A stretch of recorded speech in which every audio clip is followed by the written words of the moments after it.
자, 그러면 세 번째, 숫자와 질서에 대한 이야기를 좀 해보겠습니다. 두 번의 인구조사가 민수기 1장과 26장에 있는데 우리가 이걸 딱 볼 때는 그냥 이렇게 보고 넘어갈 수 있어요. 아, 인구조사 했구나, 끝.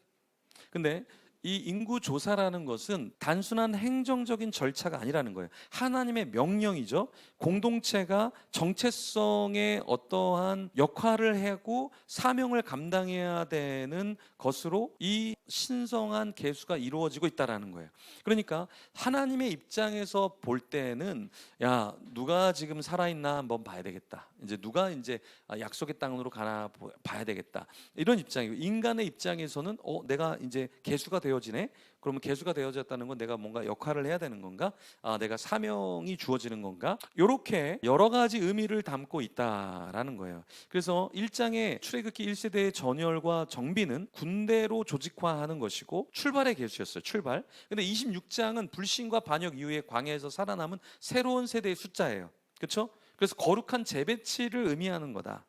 신학적인 해석은 이 계수의 목적은 단순한 통제나 소유가 아니라 언약적인 질서의 확립으로 볼 수 있다. 그러니까 조금 더 큰 하나님과의 언약적인 관계에 있어서 계수라는 거예요. 그렇죠? 근데 이것을 철학적인 입장에서는 좀 달리 본다라는 거예요. 무슨 말이냐?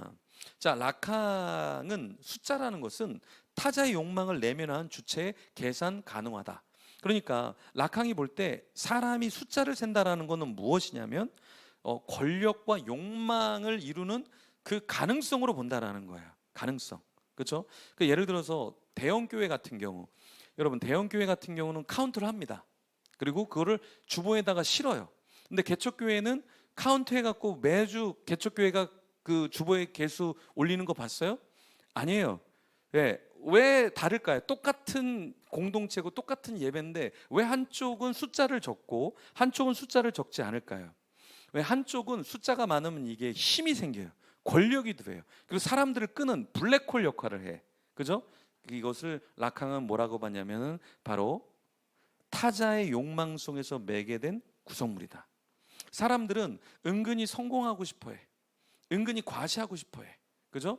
그래서 이런 것들을 욕망을 채워주는 거예요. 그래서 장로님이 되면 우리 교회 지금 7천 명 모이는데 거기서 내가 장로예요. 장로.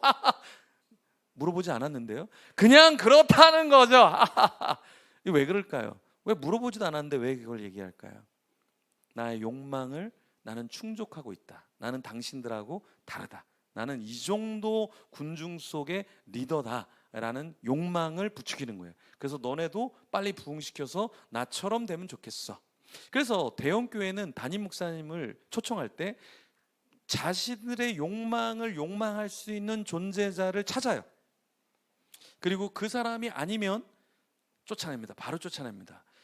대형 교회가 여러분 그게 쉬운 교회가 아니에요.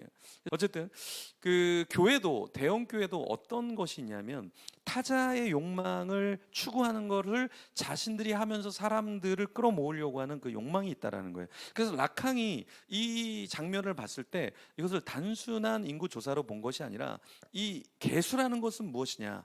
네. 절대 타자에 대한 호명이라는 거예요. 그 호명이라는 건 뭐냐면 하나님이 부르셔요. 그러면 주체가 불렀잖아요. 그죠?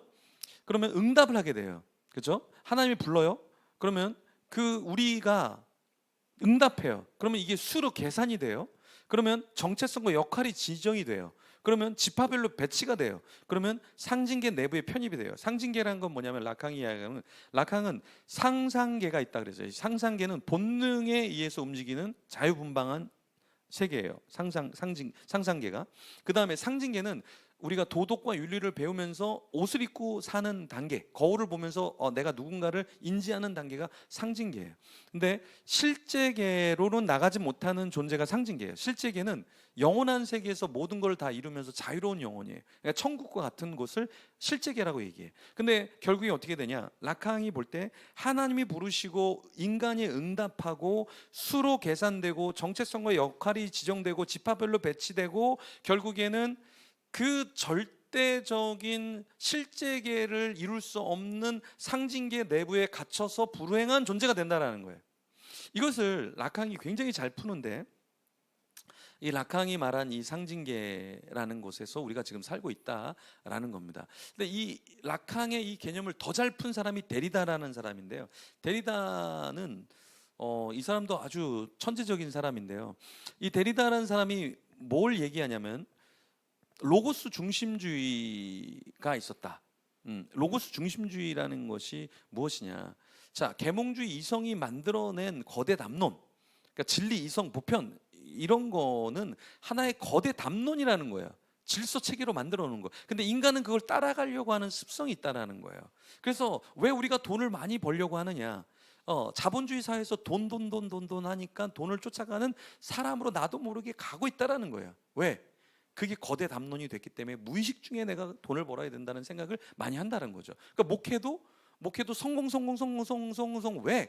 목회자들이 그것을 통해서 목회의 사이즈가 커지면 사례비가 커지고 역량이 커지고 사람들의 인사가 달라지잖아요. 여러분, 티코 몰고 현대백화점 딱 가보십시오. 야, 절로 차 빼라.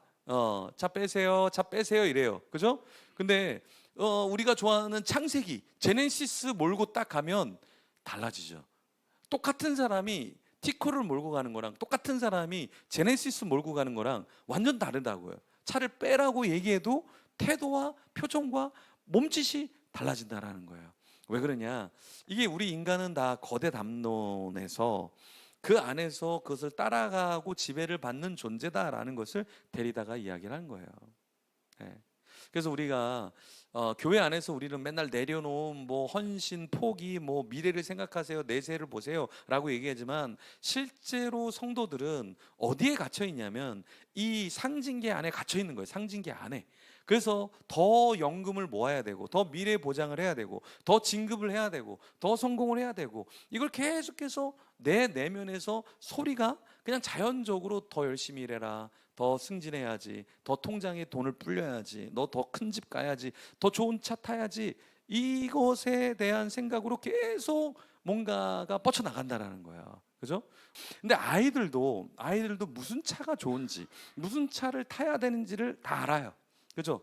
이게 바로 무엇이냐면 거대 담론 속에 폭력적인 구조 속에 우리가 갇혀 있다라는 거예요. 그래서 우리가 예배 시간에 이거를 어떻게 깨주냐, 어떻게 깨워주고 우리가 실제계와 똑같은 삶을 살지 못하지만 자유로운 영혼으로 살 수 있는가, 이게 사실 설교자의 역할이고 목회자의 역할인 거죠. 그래서 데리다와 라캉은 이 숫자화에 대한 것을 부정적으로 봅니다. 왜냐? 그 자체에는 내재적인 폭력성이 있다라는 거예요. 내재적인 폭력성이 있다라는 거예요. 그러니까 예를 들어서 뭐 이런 거죠.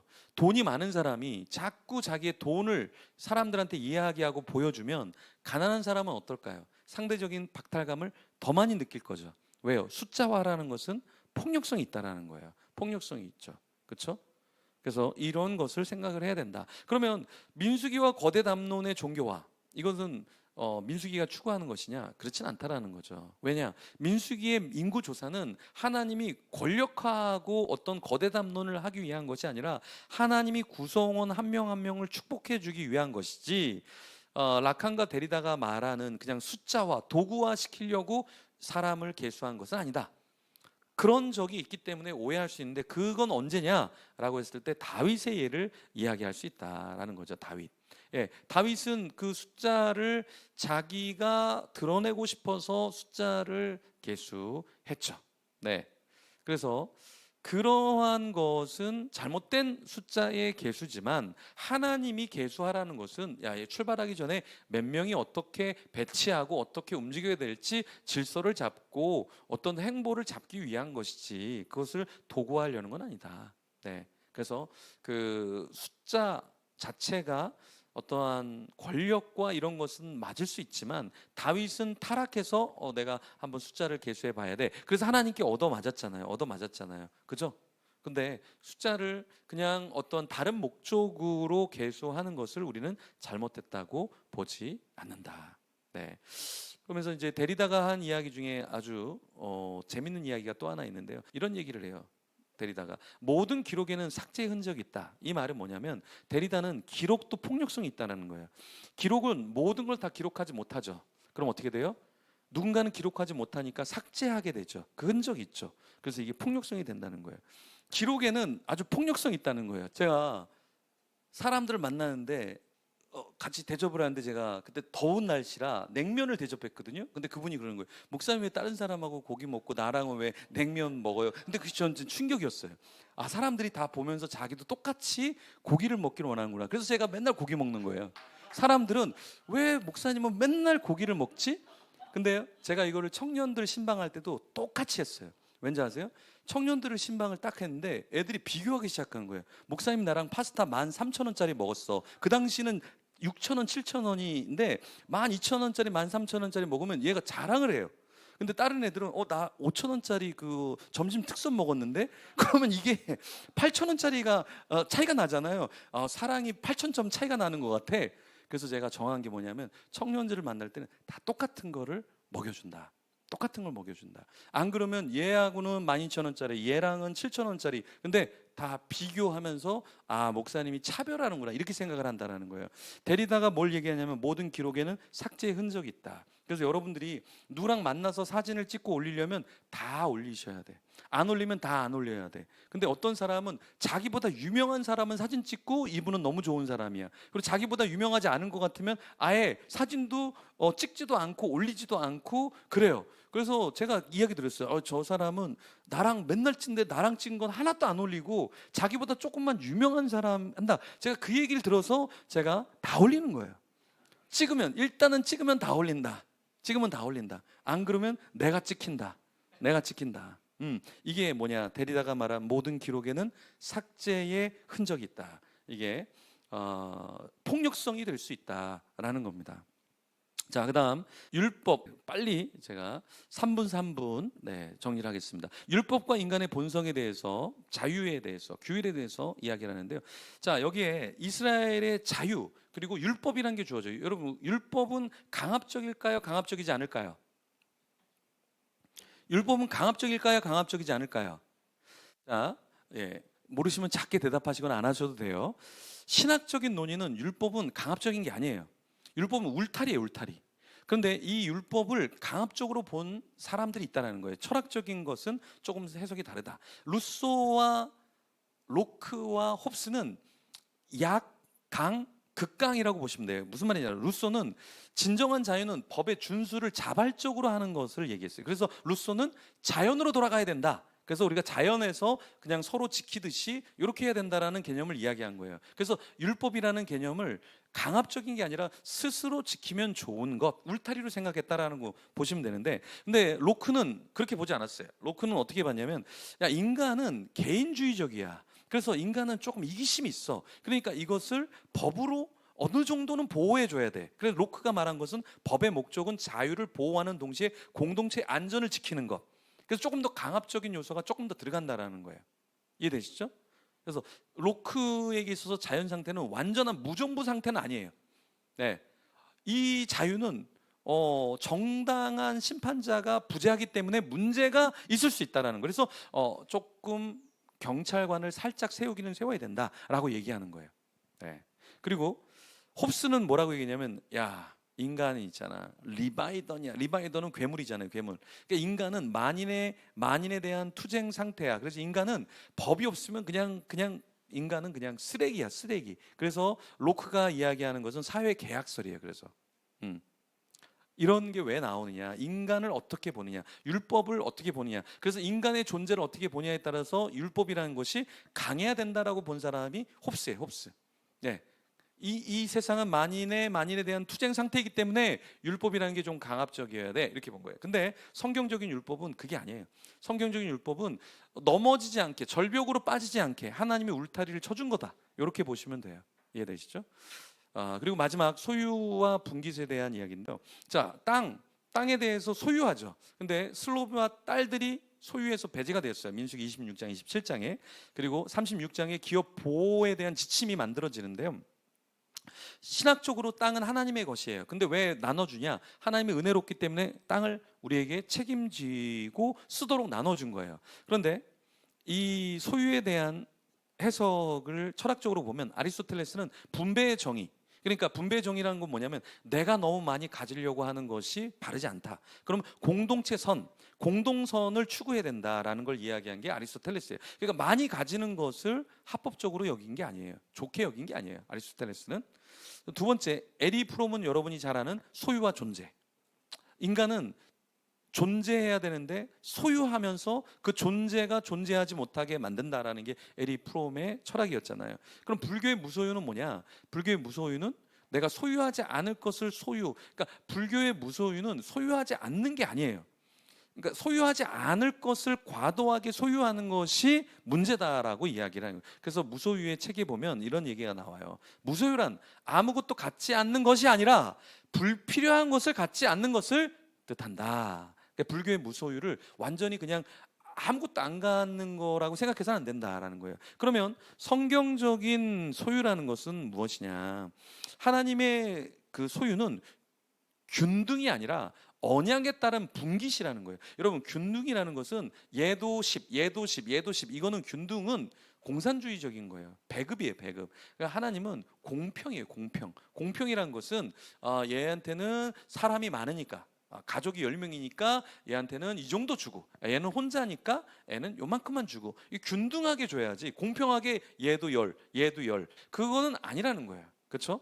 예. 그래서 예를 들어서 뭐 25만 원씩 나눠준다 그러는데 25조 있는 사람한테도 25만 원 주고, 지금 통장에 25만 원 있는 사람한테 25만 원 주면 이거는 뭐냐? 이거는 균등하게 하는 것은 민주적이거나 성경적이진 않다. 성경은 오히려 25조 있는 사람한테는 좀 안 줘도 괜찮을까요? 예. 그럼 25만 원인 사람한테 조금 더 흘려보내도록 이렇게 n분의 1로 해도 될까요? 이게 이제 분깃의 개념을 갖고 있다라는 겁니다. 그래서 민수기의 내용은 공산주의적이거나 이렇게 다른 사상, 철학적인 사상과는 좀 달리 언약에 따른 분깃이다라는 것, 여러분이 참고하셔서 나중에 설교하시거나 양육하실 때 살짝 사용하시면 되겠습니다.